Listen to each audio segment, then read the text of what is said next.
Bruja egipcia. Tatuada. Hola de nuevo, cotoneros. Como venimos haciendo desde hace ya algunas semanas, hoy también vamos a hablar de tatuajes en Egipto. Por fin vamos a hablar de la que en algún otro vídeo he llamado la bruja egipcia tatuada. Este es el último vídeo que haré, al menos por ahora, sobre Egipto y tatuajes, así que si no habéis visto los anteriores, os recomiendo que lo hagáis para enteraros bien de qué va todo esto. Os dejo los links en la descripción. Empecemos. Como os conté la semana pasada, esta momia fue el primer resto humano con tatuajes encontrado en la aldea de Deir el Medina, que como recordaréis es la aldea en la que vivieron los obreros y artesanos encargados de construir y decorar los templos y tumbas del Reino Nuevo. En 2014, durante una investigación para estudiar y hacer inventario de los restos humanos entremezclados de las tumbas funerarias, se encontró por casualidad un torso humano con un tatuaje enorme en su cuello muy visible a simple vista. No era lo que estaban buscando, pero era evidente que merecía la pena ser analizado. Este torso mide 64 centímetros de largo por 27 centímetros de ancho y pertenece a una mujer que apareció sin envolver, excepto por una capa de vendajes en el antebrazo derecho. Le faltaban la cabeza, las manos y las piernas. No se sabe si están entre los demás restos humanos de la tumba o vete a saber si no fueron vendidos como souvenir. Como os conté que era típico que pasase allá por el 1900, cuando pegó fuerte el boom de egiptomaníacos entre las altas burguesías de Europa y América. Vete a saber dónde están.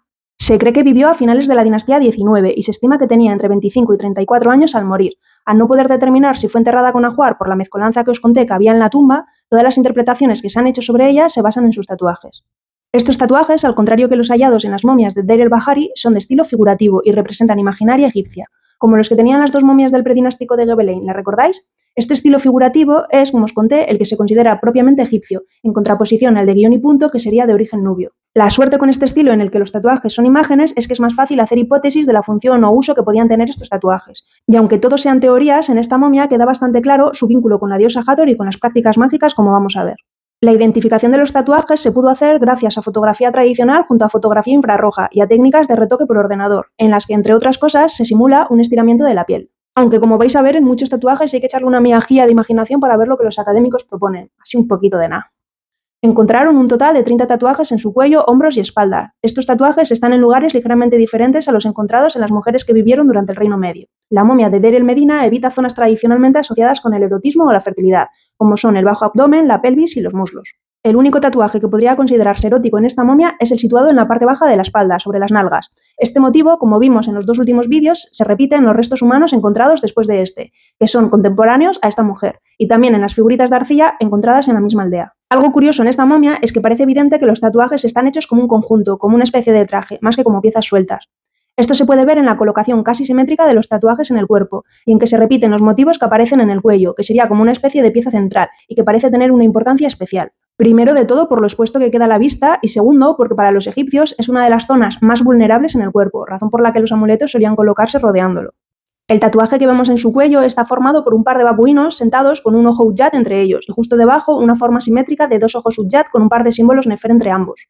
Aunque por separado son amuletos mágicos muy comunes en Egipto, este tatuaje, como os digo, se cree que fue hecho como un conjunto. La hipótesis que más peso tiene es la que defiende que los babuinos con el ojo Udjat estarían relacionados con el dios Tot, dios de la sabiduría y el conocimiento y la luna.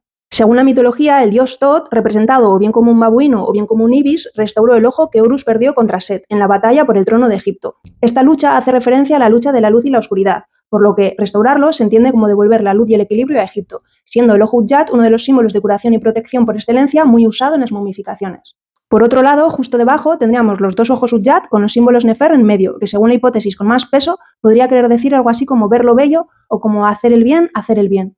El hecho de que estos tatuajes estén sobre la garganta se cree que sería una forma de potenciar su voz y su palabra, dotándola de poder mágico y asegurándose que estos poderes eran usados para hacer el bien. Y a la vez que hacía el bien, ella estaría protegida de cualquier mala energía. ¿Recordáis que os conté que en la magia eran dos las herramientas principales que usaban, la palabra y la imagen? Pues tendría todo el sentido que si esta mujer estaba relacionada con actos mágicos, estos tatuajes estuviesen sobre su garganta para potenciar su voz. Este mismo conjunto de ojos Udjat, solo que con tres símbolos Nefers entre ellos, se repite de forma simétrica en cada uno de sus hombros. Esto hace pensar que tanto su palabra como sus gestos estarían involucrados en esas prácticas mágicas, convirtiéndose toda ella en una especie de herramienta mágica. Y para completar los 4 puntos cardinales, en su espalda, sobre su escápula, aparecen un par de ojos Udjat más, uno en solitario y otro ofrecido por lo que se interpreta como la figura de un babuino. Es muy curioso el hecho de que mires por donde mires a esta mujer puedes ver un par de ojos Udjat devolviéndote la mirada, como si lo divino que encarna en ella pudiese verte.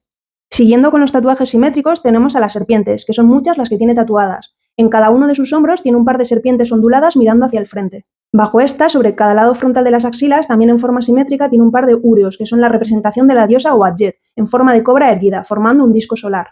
Este símbolo y esta diosa podrían estar vinculadas con la diosa Hathor, ya que como hija del dios solar Ra que es, podría estar enroscada en forma de cobra alrededor del padre para protegerlo.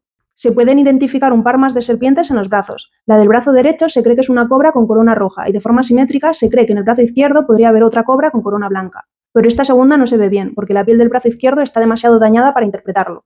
En ambos brazos, cerca de estas dos serpientes que acabo de nombrar, aparecen un par de tatuajes que recuerdan a formas de cruz, y han sido interpretados como las posibles formas de las manchas de las vacas de carne y hueso que se creían que eran la encarnación de la diosa Hathor, como si fuesen estrellas pero sin serlo.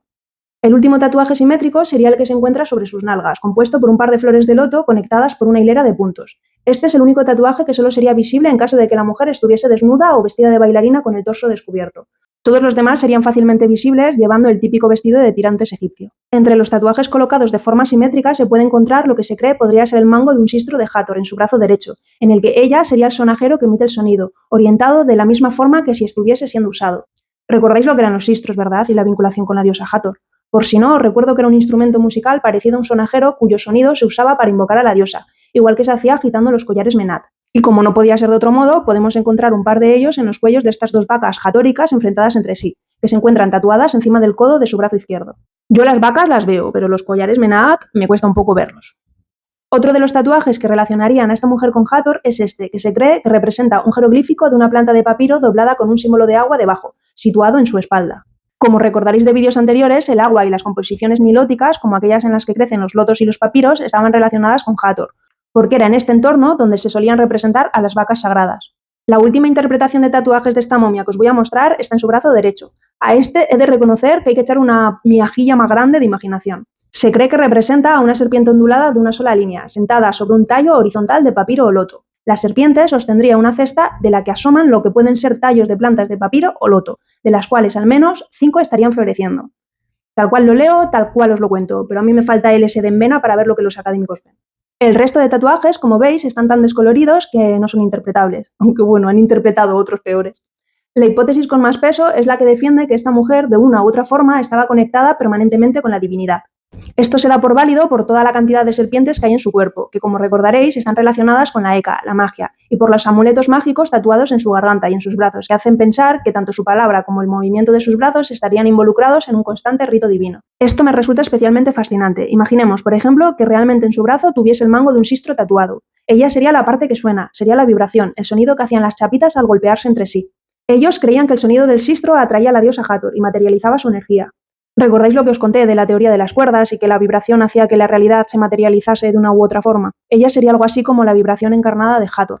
Me la imagino bailando, cada uno de los movimientos de su brazo estarían invocándola, su propia presencia estaría invocándola, conectando lo mundano con lo sagrado en todo momento. En serio, me parece impresionante, y más sabiendo que durante el Reino Nuevo a las mujeres se las dejó fuera de los ritos sagrados, al menos de los oficiales, porque la menstruación y el parto nos vuelve impuras. Pero sigamos, que me he venido un poco arriba. ¿Quién era esta mujer y qué papel ocupaba en Deir el Medina? Existen diferentes teorías sobre el rol que ejercía. Una de ellas habla sobre la vinculación de esta mujer con la diosa Hathor. Por un lado, por los elementos tatuados que la vinculan con ella, como son el asa del sistro o las vacas con el menat. Y por otro lado, porque algunas de estas imágenes que tiene tatuadas aparecen en forma de grafitis en el suelo del templo de la diosa Hathor cercano a Deir el Medina. Lo de los grafitis en los templos me ha dejado loca. Existen firmas en el templo de Hathor hechas por los propios trabajadores, tal como lo haríamos hoy, pero con un estilo ptolomeico griego, que es la época en la que se construyó el templo. Entre estas firmas también aparecen algunas imágenes muy parecidas a las que tiene la momia tatuadas, que se cree podían ser ofrendas votivas. Ejemplo de estos tenemos el Ohuyat en solitario, el Ohuyat junto al signo Nefer, el grupo de brotes de papiro doblados hacia abajo o las vacas de Hathor. Estos dibujos se cree que pueden estar indicando que la mujer estaba vinculada a actividades que se realizaban en el templo en honor a la diosa. Esta teoría defiende que esta mujer habría vivido en el templo de Hathor de Deir el Medina y podía ser cantante, música o bailarina del mismo, lo cual la situaría en la era ptolomeica y no en el Reino Nuevo, que son unos 1000 años de diferencia. Pero es lo que aparece en la tesis de estos dos académicos que saben muchísimo más que yo, así que si dan por buena esta hipótesis, sus razones tendrán. Lo de sacerdotisa de Hathor, como lo fue Amunet, es difícil que se la considere, porque como ya os he contado, la mayoría de académicos defienden que a partir del Reino Medio se dejó fuera de los actos religiosos oficiales a las mujeres, por considerarlas impuras, y en caso de tener algún papel en los ritos, era pasivo o subordinado a los hombres. Sin embargo, esta mujer con tatuajes viene a romper un poco los esquemas y a plantear escenarios nuevos. Si pensamos cómo pensaría un egipcio, ella en sí misma, con todos estos amuletos incrustados en su piel y con lo que os conté en el vídeo último de la magia por contacto, quedaría ligada permanentemente al culto a lo divino. Cada palabra dicha o cada movimiento de sus brazos para cualquier residente de Deir el Medina tenía que estar cargado de Eka, de magia, de un aura sagrada, al ser tan visibles los tatuajes a simple vista, es obvio pensar que quien la mirase podía reconocer el vínculo que tenía con lo divino. Por fuerza mayor tenía que ser conocida en la aldea, y aunque vete a saber si vivía un poco al margen de la sociedad, desde luego parece obvio que esta mujer participaba incansablemente en ritos sagrados. Los académicos que la encontraron y analizaron sus restos defienden la posibilidad de que quizá esta mujer estuviese por encima del concepto de impureza, porque ella misma estaría encarnando a la propia diosa y asumiendo atributos divinos. Por lo que, aunque no tuviese el título de sacerdotisa, sugieren que tenía una participación y un rol importante en el culto a lo religioso, y que no necesitaría de un sacerdote que le hiciese de intermediario para relacionarse con lo divino. La teoría con más peso sobre el rol que tenía esta mujer sería la que la identifica como mujer sabia, nombrada en algunos fragmentos de textos de Deir el-Medina en la que se llama Rit, que literalmente significa la que sabe o sabia. Esta mujer sería como la bruja de la aldea. Entre sus funciones estaba la de saber las causas divinas de una enfermedad o de la muerte de alguien. También era consultada para hacer hechizos contra animales venenosos como las serpientes o los escorpiones, razón por la que quizá tenía tantas serpientes tatuadas. Además, el título de Rit se le atribuye a Hathor a partir de la era ptolomeica, a finales del Reino Nuevo. Así que si esa conexión entre la mujer sabia y Hathor existía en épocas anteriores, esto podría explicar por qué los tatuajes incluían motivos hatóricos y serpientes. Aunque se cree que la mujer era demasiado joven para ser la Rit o bruja de Deir el-Medina oficial, ya que se cree que murió entre los 25 y 34 años y los ciudadanos de Deir el-Medina podían fácilmente superar los 50, se cree que podría ser la aprendiz. Los académicos que han estudiado el tema defienden que solo había una Rit cada vez, y al morir esta, la aprendiz tomaba el control de forma automática, así que por su juventud se da por hecho que sería la aprendiz. Otra teoría dice que esta mujer quizá fuese una Seu. Este título, que usaban tanto hombres como mujeres, era el que se les daba a los encargados de fabricar amuletos. Si esto es así, ella sería un amuleto con patas que a su vez fabricaba amuletos. Curioso. Y por último, existe una hipótesis que la identificaría como médica. Como os he contado otras veces, en Egipto la magia y la religión eran la base de todo, y por ende la medicina estaba estrechamente ligada a ambas. En base a esto, también se plantea la hipótesis de que esta mujer fuese una curandera mágico-médica conocida con el título de Swin o algo así. Aunque esta hipótesis es un poco más forzada debido a que antes de la era ptolomeica el título de médica en femenino se dejó de usar casi por completo a partir del Reino Antiguo. Durante este periodo son conocidas muchas médicas con renombre, pero poco a poco fueron desapareciendo y apenas aparece ese título para referirse a mujeres a posteriori. Por lo que algunos académicos creen que en esta época del Reino Nuevo, al igual que pasa con las sacerdotisas, excluyeron a las mujeres de este rol. ¿Recordáis que os conté que quizás esas mujeres que bailaban medio desnudas durante el Reino Medio y que cumplían el papel de sacerdotisas estando vinculadas a lo sagrado, quizá habían sido degradadas a prostitutas con el paso del tiempo? Pues es en base a estos datos. Da la sensación de que con el paso de los años las mujeres fueron perdiendo títulos y conexión con lo sagrado. Aunque, como muestra esta momia con sus 30 tatuajes, todo apunta a que, aunque fuese de forma extraoficial y sin títulos dados por los organismos oficiales, siguieron ejerciendo esos roles de sanadoras y de sacerdotisas sagradas, bien sea a través de la fabricación de amuletos, de curanderas o a través del rol de la mujer sabia de la aldea. Y bueno, aunque ninguna de estas hipótesis puede probarse, lo que sí que podemos afirmar casi con rotundidad es la conexión de esta momia con la diosa Hathor y con lo divino. Y con esto doy por terminada esta serie de vídeos hablando del tatuaje en Egipto. Este vídeo ha quedado un poco más largo de lo habitual, pero dividirlo en dos hacía que se perdiese demasiado el hilo, así que espero no haberos aburrido. El siguiente vídeo lo tendréis en 15 días, que necesito recolocarme en un nuevo tema. No sé aún de qué os hablaré, pero seguro que es algo la mar de interesante, al menos para mí. Y nada más por ahora, señoras, señoros, señores cotoneros. Recordaros suscribíos, darle a la campanita, darme un me gusta enorme que me motive para que siga haciendo esto que me está costando la vida y nada más. Nos vemos en 15 días. Adiós.